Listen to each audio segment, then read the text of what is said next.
ایک آدمی نے خواب دیکھا کہ ایک شیر اس کا پیچھا کر رہا ہے۔ وہ ڈر کے بھاگا اور جان بچانے کے لیے ایک درخت پر چڑھ گیا اور اس کی ایک شاخ پر جا بیٹھا۔ کچھ دیر بعد اس نے نیچے دیکھا تو شیر ابھی تک وہیں بیٹھا اس کا انتظار کر رہا تھا۔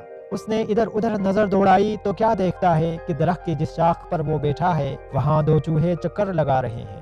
ایک چوہا کالے رنگ کا ہے جبکہ دوسرے کا رنگ سفید ہے۔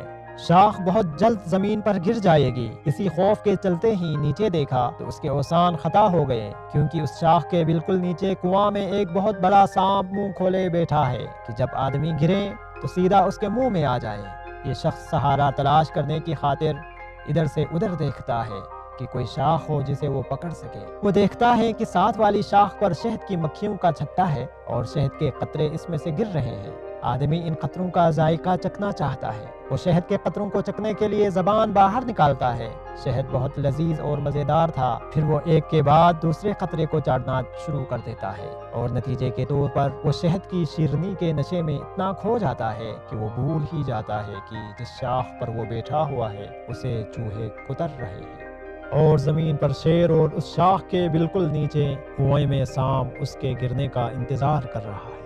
پھر اچانک شاخ ٹوٹتی ہے تو اسے سب خطرات یاد آتے ہیں اور وہ بیدار ہو جاتا ہے۔ یہ ایک منفرد خواب تھا جو اس نے دیکھا۔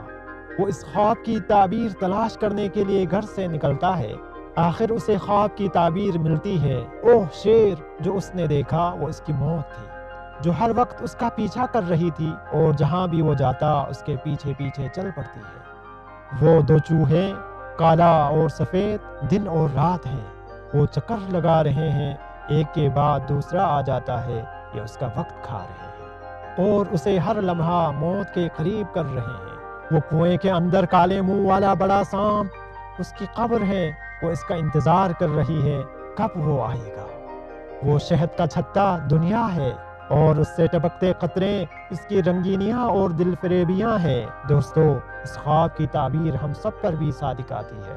ہم بھی اس دنیا کی رنگینیوں اور دلکشیوں میں اتنے کھو چکے ہیں کہ نہ تو ہمیں دن رات کی گزرنے کا پتہ چلتا ہے، نہ ہمیں موت کی فکر ہے، نہ قبر کا خوف ہے۔ ہم دنیا میں اتنے مست ہو چکے ہیں کہ ہمیں معلوم نہیں کہ دنیا کے کسی بازار میں ہمارے کفن تیار ہو کے آ چکے ہیں۔